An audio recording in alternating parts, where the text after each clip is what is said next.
Well, doctors are warning about a new condition called Facebook depression. Parenting expert Michael Grose joins me now to explain. Michael, good morning to you. Hi, Carl. This is fairly disturbing from the outset, but how do our teenagers get it, first of all? Yeah, look, the adolescence is a really vulnerable stage. Kids often feel lonely at this particular stage or can feel outcast. So many of them seek solace on Facebook. And Facebook can be a really tough social landscape, particularly if you're experiencing self-esteem issues. And the whole notion of Facebook gives you a really skewed view of the world. You know, friends aren't real friends, they're tallies. It's a very up world, and it reminds you that if you're a little bit lonely or your self-esteem's down, it can be really magnified by what you see online. So what you're saying is that if you don't, for example, have as many Facebook friends as someone else, that can be used against that particular person? That's exactly right. And it sits there, it's like a tally. The average adolescent has about 6 to 8 friends, but 255 Facebook friends.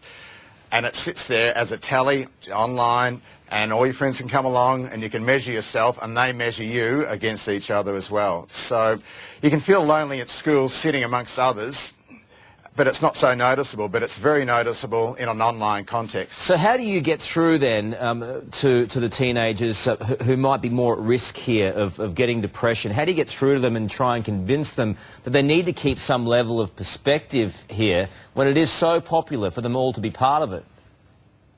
Yeah, really good point, Carl. Kids have 2 lives. They have an online life and an offline life. Nothing too wrong with that, except when we lose our perspective.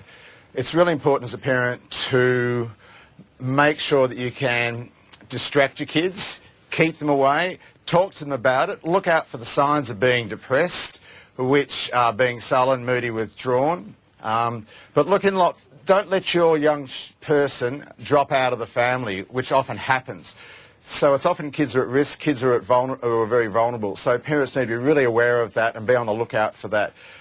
Befriend your child as well, not in that aspect of being your child's friend as not being the parent.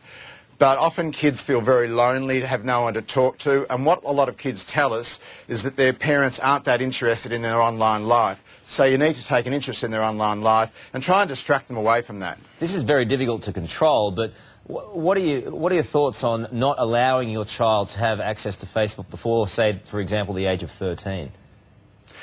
Yeah, good point. Facebook suggests that 13 is the age when you do get onto Facebook. But I know many parents now start a lot earlier than that, largely because of the social aspect or the kids' peers influence each other. So a lot of kids are actually on it from an early age. I like to stick to Facebook guidelines, and I know a lot of parents will drop below that. I'm not too sure, so that's pretty shaky ground. All right. Michael, we appreciate your expertise this morning. Thanks for coming on and having a chat to us about it. I know a lot of parents will be interested in this subject. Appreciate it, mate. Good on you. Thanks, mate. Lisa. Yeah.